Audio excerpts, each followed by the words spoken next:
நீங்களே எதிர்பாராமல் உங்கள் வாழ்க்கையில் நடந்த ஒரு மாற்றம் உங்கள் வாழ்க்கையவே டோட்டலாக மாற்றிடும். அப்படி என் வாழ்க்கையில் நடந்த ஒரு எதிர்பாராத தருணம் இப்போ என்ன உங்கள் முன்னாடி உட்காந்து பேச வச்சிட்ருக்குது. Hello friends, welcome to Mahi's tips. நான் உங்கள் மகி. இந்த வருஷம் இப்போது முடிய போகுது. ஜஸ்ட் 2-3 டேஸ் தான் இருக்குது. ஸோ இந்த வருஷம் ஸ்டார்டிங்கில், அதாவது 2025 ஸ்டார்டிங்கில் நான் எதிர்பார்க்கல இப்படி உங்கள்கிட்ட உட்காந்து பேசிகிட்ருப்பேன் அப்படின்னு. நான் எதிர்பார்த்து சேனல் ஆரம்பிக்கல. உங்களுக்கு தெரியும், நான் ஆரம்பித்து ஒரு 3 இயர்ஸ் மேலேயே ஆச்சு. பட் எனக்கு இந்த சக்ஸஸ் கிடச்சது இந்த 2025 தான். 2025 ஜனவரி மாதம் என் சேனலில் ஒரு 2000-3000 சப்ஸ்கிரைபர் மட்டும்தான் இருந்திருப்பீங்க. இப்போ நீங்கள் எடுத்து பார்த்தீங்கன்னா 32,000 சப்ஸ்கிரைபர் பக்கம் வரப்போகுது. ஸோ 1 இயர்க்குள்ளே 30,000 சப்ஸ்கிரைபர் வந்திருக்கிறீங்க. இது ஒன்றும் அவ்வளோ ஈஸி கிடையாது. நீங்கள் யாராவது யூடியூப் சேனல் வச்சுருக்கவங்க பார்த்தா தெரிய வரும், ஒவ்வொருத்தரும் வரதுக்கு எவ்வளோ நாள் ஆகும் அப்படிங்கிறது. ஸோ இதை தான் நான் இன்ட்ரோவில் சொல்லியிருப்பேன், எதிர்பாராத மாற்றம் உங்களோட வாழ்க்கையை மாற்றிடும் அப்படின்னு. ஏன்னா எனக்கு தெரியாது இந்த மாதிரி ஒரு யூடியூப் ஃபீல்டு எனக்கு ஒரு கிடைக்க போகுது, நான் இதுக்குள்ளே இப்படி வரப்போகிறேன் அப்படின்னு எனக்கு தெரியாது.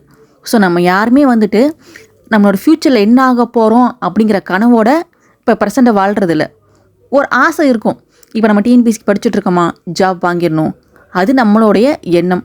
அந்த எண்ணம் வந்து சக்ஸஸ் ஆகுமா ஆகாதா அப்படின்னு ஸ்டார்ட் பண்ணுறப்ப நம்ம யாருக்குமே தெரியாது. ஏதோ ஒரு நம்பிக்கை, ஓகே நம்ம அதை பண்ணிடுவோம் அப்படிங்கிற உத்வேகத்தோடு நம்ம ஆரம்பிப்போம். ஸோ அப்படி ஆரம்பித்தது தான் நானும். உங்களுக்கு இன்னும் தெளிவாக சொல்ல போனோம் அப்படின்னா, நம்ம ஒரு வேலைக்காக இப்போ இன்டர்வியூக்கு போயிருக்கோம். நம்ம இன்டர்வியூக்கு போன வேலை கிடைக்காம வேற ஒரு வேலை நமக்கு இப்போ கிடச்சிருக்குது அப்படின்னா, நம்மளை அந்த ஜாப் சூஸ் பண்ணியிருக்கு. நீ இதுக்கு தான் ஓகே, இதை நீ பண்ணு அப்படிங்கிற மாதிரி. ஸோ எனக்கு அப்படி என்ன சூஸ் பண்ணது தான் இந்த யூடியூப் சேனல்.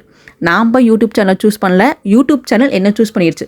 சரி ஓகே, உனக்கு இது ஏதோ என்ன தானான்னு வருது, இதை கண்டினியூ பண்ணு, நீ செட்டில் ஆகிற வரைக்கும் அப்படிங்கிற மாதிரி ஏதோ ஒரு விதத்தில் எனக்கு இந்த சேனல் வந்துட்டு அதிகப்படியான செல்ஃப் கான்ஃபிடன்ஸ் கொடுத்துருக்கு. நான் ரொம்ப தைரியமாக ஒரு டாபிக் எடுத்து பேசுகிறேன், யாருமே பேசாத சர்ச்சைக்கு உண்டான டாபிக்ஸும் பேசுகிறேன் அப்படின்னா எனக்கு அந்த கான்ஃபிடென்ஸை இந்த சேனல் கொடுத்துருக்கு. நான் யூடியூப் சேனல் ஆரம்பித்ததுக்கப்புறமா இந்த 1 இயரில் லேர்ன் பண்ணிக்கிட்டது அதுதான். உன் மேலே தப்பு இல்லையா, நீ உண்மையை பேசுகிறியா, அப்போ தைரியமாக பேசு. நீ தைரியமாக பேசினா உங்ககிட்ட யாரும் நெருங்க முடியாது. இப்போ லாஸ்ட் ஒரு 2 மந்த்ஸாக நான் உங்கள்கிட்ட இந்த மாதிரி ஃபேஸ் காமிச்சு பேசிகிட்ருக்கேன். இதுக்கு முன்னாடி வரைக்கும் நான் ஃபேஸ் காட்டாமல் தான் வீடியோஸ் போட்டுட்ருந்தேன். அது எல்லாமே உடச்சிட்டு இப்போ நான் வெளியே வந்திருக்கிறேன் அப்படின்னா அந்த அளவுக்கு டே பை டே எனக்குள்ளே ஒரு கான்ஃபிடன்ஸ் வந்துட்டு வளர்ந்துட்டே இருக்குது. அதுதான் மெயின் ரீசன். இப்போது இந்த செகண்ட் நான் உங்ககிட்ட பேசிகிட்டு இருக்கிறதுக்கான ஆரம்ப புள்ளியை, அந்த விதையை நான் 2013 போட்டுட்டேன். ஸோ யாருமே டக்குன்னு ஒரே நாள்லேயோ ஒரே மாதத்துலேயோ வளர்ந்துட முடியவே முடியாது.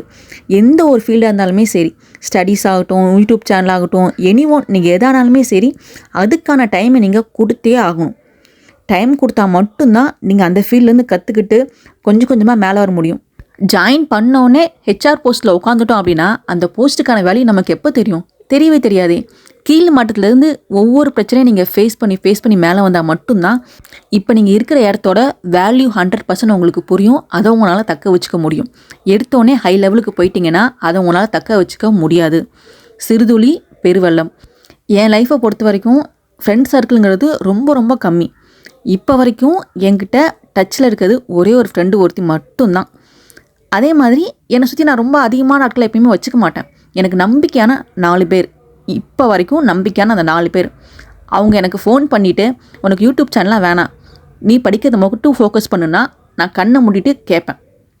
ஏன்னா எனக்கு 100% தெரியும் அவங்க 4 பேருமே என் நல்லதுக்காக மட்டும்தான் பேசுவாங்க அப்படின்னு. ஸோ அந்த மாதிரி உங்களுக்கு நம்பிக்கையானவங்களோட பேச்சை மட்டும் நீங்கள் கேளுங்க. வரவங்க போகிறவங்க, பக்கத்து வீட்டுக்காரங்க, சொந்தக்காரங்க, யாரோட பேச்சுக்கும் செவி சாய்க்காதீங்க. ஏன்னா மேக்ஸிமம் உங்கள் நல்லதை நினச்சி யாருமே சொல்ல மாட்டாங்க. ஏன்னா யாருக்கும் ஃப்ரீ அட்வைஸ் பண்ணுங்கிற அவசியமே இல்லை. உங்களுக்கு ஃப்ரீயாக ஒரு அட்வைஸ் கிடைக்குதுனாவே அது நீங்கள் கொஞ்சம் அலசி ஆராயுங்க. ஸோ நான் கடந்து வந்த பாதையில் இவங்க 4 பேர் ரொம்ப ரொம்ப முக்கியமான ஆட்கள். அதில் ஃபஸ்ட் 2 பேர் வந்து என் அக்காவும் தம்பியும், என்னோட பிளட் ரிலேட்டிவ். நெக்ஸ்ட்டு என் ஹஸ்பண்ட், அவருக்கு அப்புறமா என் ஃப்ரெண்டு.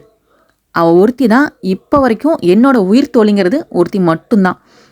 இப்போ என்னோடய ஸ்கூல் அண்ட் காலேஜ் மேட்ஸ் நிறைய பேர் வீடியோ பார்த்தா உங்களுக்கு தெரிய வந்திருக்கும். மேக்ஸிமம் என் பேரை சொல்லி காலேஜில் அட்ரஸ் பண்ண மாட்டாங்க.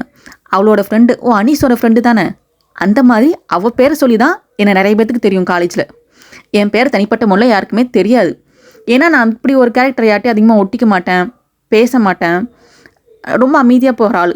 ஸோ அதனாலே வந்துட்டு என்ன என் நேம் வச்சு அட்ரஸ் பண்ணுறதை விட அவனையும் சொன்னால் தான் தெரியும். இவரை பற்றி நான் பேசிக்கிட்டே போவேன். சிம்பிளாக ஒரே ஒரு வரியில் சொல்லிடுறேன். நான் ஃபேஸ் ரிவீல் பண்ணதுக்கு மெயின் ரீசன் இவர் தான். ஏன்னா நான் வந்து எப்பயுமே அவர் கண்கள் வழியாக நான் ரொம்ப அழகு தான். இப்போ நான் பேட்ச் ஃபாலோ பண்ண ஸ்டார்ட் பண்ணதுக்கு அப்புறமா என்னால் வந்துட்டு யூடியூப் சேனலுக்கு டைம் ஸ்பெண்ட் பண்ண முடியல. ஸோ நீ இத்தனை வருஷமாக இதை கொண்டு வந்துட்டேன், இப்போ கிவ் அப் பண்ணாதன்னு சொல்லி எனக்காக இந்த YouTube channel editing work, video upload பண்ணுறது எல்லாமே அவர் தான் பார்த்துட்ருக்காரு. யூடியூப் சேனல், என்னோடய இன்ஸ்டா அக்கௌண்ட், ஃபேஸ்புக்குன்னு எல்லாமே வீடியோ போடுறது, editing work full and full அவர் தான். நெக்ஸ்ட்டு அக்காவும் தம்பியும் சொல்லவே தேவையில்லை. சின்ன வயசுலேருந்து நம்ம பார்த்து வளர்ந்த ஆட்கள். நம்மளோட வளர்ச்சி அவங்க ஸ்டார்டிங்லேருந்து பார்த்துருக்காங்க. விழுந்து எந்திரிச்ச இடமும் தெரியும், இப்போ இருக்க இடமும் அவங்களுக்கு நல்லாவே தெரியும். ஸோ நம்மளை பற்றி அவங்க ஒரு விஷயம் சொல்கிறாங்கன்னா நான் கண்டிப்பாக காது கொடுத்து கேட்பேன். தம்பிக்கு எனக்கு எப்பயுமே வந்துட்டு அந்த ஒரு ஃப்ரெண்ட்ஸ் மாதிரி தான். என்ன வயசு இந்த வாட்டி போயிடுச்சா, நான்லாம் எக்ஸாம் எழுதுன்னு வச்சுக்குவேன், ஃபஸ்ட் அட்டம்ப்ட்லேயே பாஸ் ஆகிருப்பேன். சரி விடு, உனக்கு என்னோட படிப்பு கொஞ்சம் கம்மி தானே, ஒரு 5-6 அட்டம்ப்ட் சேர்த்து ட்ரை பண்ணு, ஆயிடுவேன் அப்படிங்கிற மாதிரி போயிடுவான். ஏன் நீ வந்து இந்த வாட்டி அட்டம் பண்ணியே மார்க்ஸ் இவ்வளோ கம்மியாச்சு, ஏன் பாஸ் ஆகலை, அந்த மாதிரி இவங்க 4 பேருமே என்னை இப்போ வரைக்கும் கொஸ்டின் பண்ணதே கிடையாது. எப்படி நம்ம ஒரு ஹைட்டான ஒரு பில்டிங் கட்டணும் அப்படின்னா பேஸ்மெண்ட்டமாக ஒரு 4 தூண் ஸ்ட்ராங்காக நிற்கணுமோ, அந்த மாதிரி என் லைஃப்பில் இருக்கக்கூடிய 4 ஸ்ட்ராங்கான தூண்கள் இவங்க தான். உங்களை சுற்றி கசகசான 1000 பேர் இருக்கிறத விட உங்களுக்கான ஒருத்தர் உங்கள் கூட இருந்தால் போதும், கண்டிப்பாக நீங்கள் சக்ஸஸ் ஆகிடலாம். ஏன்னா எல்லாத்துக்குமே வந்துட்டு மனசுக்கு நெருக்கமான ஒருத்தர் கண்டிப்பாக இருப்பாங்க. எனக்கும் வந்துட்டு நிறைய பிரச்சனைகள் வந்திருக்கு. யாருமே பிரச்சனையை ஃபேஸ் பண்ணாமல் மேலே வர முடியாது. யூடியூப்பாக இருக்கட்டும், ஃபேமிலியாக இருக்கட்டும், எல்லாத்துலேயுமே வந்துட்டு அதிகப்படியான எக்ஸ்ட்ரீம் லெவல் பிரச்சனையை நானும் ஃபேஸ் பண்ணியிருக்கேன். ஏன்னா எனக்கு வந்துட்டு காலேஜ் முடிச்சோடனே நான் மேரேஜ் பண்ணியாச்சு, லவ் மேரேஜ். ஸோ ஒரு 10 இயர்ஸ் ஆச்சு. அப்படிங்கிறப்ப ஃபேமிலிங்கிறப்ப அதுக்கு உண்டான பிரச்சனைகளையும் நான் ஃபேஸ் பண்ணிட்டு தான் வந்து உட்காந்துருக்கேன். ஸோ எனக்கு வந்துட்டு கல்யாணம் ஆயிடுச்சு, குழந்தைங்க இருக்கிறாங்க, நான் அவங்கள வச்சுட்டு எப்படி நெக்ஸ்ட் லெவலுக்கு போகிறது அப்படிலாம் யோசிக்காதீங்க. பிரச்சனை இல்லாத வாழ்க்கை யாருக்குமே கிடையாது. எனக்கு பிரச்சனைலாம் நான் சால்வ் ஆனதுக்கு அப்புறம் தான் என் லைஃப்பை நான் அடுத்த பாதையை நோக்கி போவேன், நெக்ஸ்ட் ஜேர்னி ஆரம்பிப்பேன். அப்படின்னா யாருமே அடுத்த லெவலுக்கு போகவே முடியாது. ஏன்னா டெய்லி எல்லாத்துக்கும் ஃபேமிலியில் பிரச்சனை இருந்துக்கிட்டே தான் இருக்கும். இப்போ நான் உங்களுக்கு இவ்வளோ சொல்கிறேன்ல, வீட்டில் என் பசங்களுக்கு ஸ்கூல் லீவு, உட்காந்து கத்திக்கிட்டே இருக்காங்க. 5 நிமிஷம் கூட எனக்கு வாய்ஸ் ஓவர் கொடுக்க டைமே கிடைக்கிறதில்ல. கிடைக்கிற கேப்பில் நான் இப்போ வாய்ஸ் ஓவர் கொடுத்துட்ருக்கேன். அதுவும் ஒரு ஃப்ளோவில் அப்படியே பேசிடணும். ஏன்னா எனக்கு டைம் கிடைக்காது, கத்திகிட்டே இருப்பாங்களே, அவங்க அமைதியாக இருக்கிறப்ப நான் வாய்ஸ் கொடுத்து முடிச்சிடணும். ஸோ இந்த மாதிரி அவங்கவுங்களுக்கான பிரச்சனை, ஸ்ட்ரெஸ் இருந்துக்கிட்டே தான் இருக்கும். ஒன் டேயில் 24 ஹவர்ஸும் சந்தோஷமாக யாராலும் இருக்கவே முடியாது. சந்தோஷமான வாழ்க்கை அப்படிங்கிறது உனக்கு கிடையவே கிடையாது. என்ன கேட்டால் சந்தோஷம், துக்கம், துயரம் எல்லாமே கலந்தது தான் வாழ்க்கை. ஸோ நம்ம அதோட வாழ பழகிக்கணும். உறவில் புரிதலுங்கிறது ரொம்ப ரொம்ப முக்கியம்.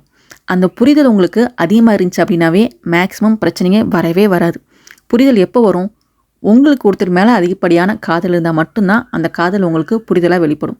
நான் ஆல்ரெடி வந்துட்டு 2025 வந்து ஸ்டார்டிங்கில் ஒரு வீடியோ போட்டிருப்பேன், இந்த இயர் நான் இதெல்லாம் பண்ணணும் அப்படின்னு. அதில் சொன்ன மாதிரி ஒரு 90% எல்லாமே நான் பண்ணிட்டேன். ஸ்கூட்டி மட்டும் நான் ஓட்டி பழகலை. ஸோ எனக்கு 2026 என்னென்ன ஆசை அப்படின்னா, 2026 அந்த ஸ்கூட்டியை ஓட்டி பழகிடணும். நம்ம சேனல் ஒரு 30,000 சப்ஸ்கிரைபர் இருக்கீங்களா, அது 1,00,000 கொண்டு போயிடணும். எப்படியாவது படித்து முட்டி மோதி ஒரு கவர்மெண்ட் வேலை வாங்கிடணும். இது என்னோட பல நாள் கனவுல வந்துகிட்டே இருக்குது. ஆனால் இது மட்டும் நிறைவேறவே மாணிது. ஸோ இதையும் பண்ணிட்டேன் அப்படின்னா 2026 என் வாழ்க்கையில் ரொம்ப ரொம்ப பிரகாசமான ஆண்டாக இருக்கும். பார்க்கலாம் கவர்மெண்ட் வேலை கிடைக்குதா அப்படின்னு. மற்ற 2 கூட கண்டிப்பாக கிடச்சிரும். இந்த கவர்மெண்ட் வேலைங்கிறது கெஸ் பண்ணவே முடியுமானிது. நான் என்னால் முடிஞ்ச 100% உழைப்பை போட்டு படிச்சுட்ருக்கேன். ஸோ உங்களோட 2026க்கான கனவு என்ன? நீங்கள் என்னென்ன வந்துட்டு அச்சீவ் பண்ணு சொல்லி வச்சுருக்கீங்கிறத மறக்காமல் கமெண்ட் பண்ணுங்கள், நானும் தெரிஞ்சுக்கிறேன். உங்களோட ஆசைகளை பகிர்ந்துக்கோங்க. உங்களோட எய்மை நோக்கி நேராக போய்கிட்டே இருங்க. நீங்கள் போயிட்டுருக்கிறது ஒரு வழி பாதை. நீங்கள் போய்கிட்டே இருக்கணும், திரும்பி பார்க்கக்கூடாது, திரும்பி வரவும் முடியாது. அப்படிங்கிற எண்ணத்தோட அடுத்த வருஷத்துக்கான உங்களோட பயணத்தை ஆரம்பிங்க. எல்லாத்துக்குமே advance happy new year. Thanks for வாட்சிங். பை பாய்.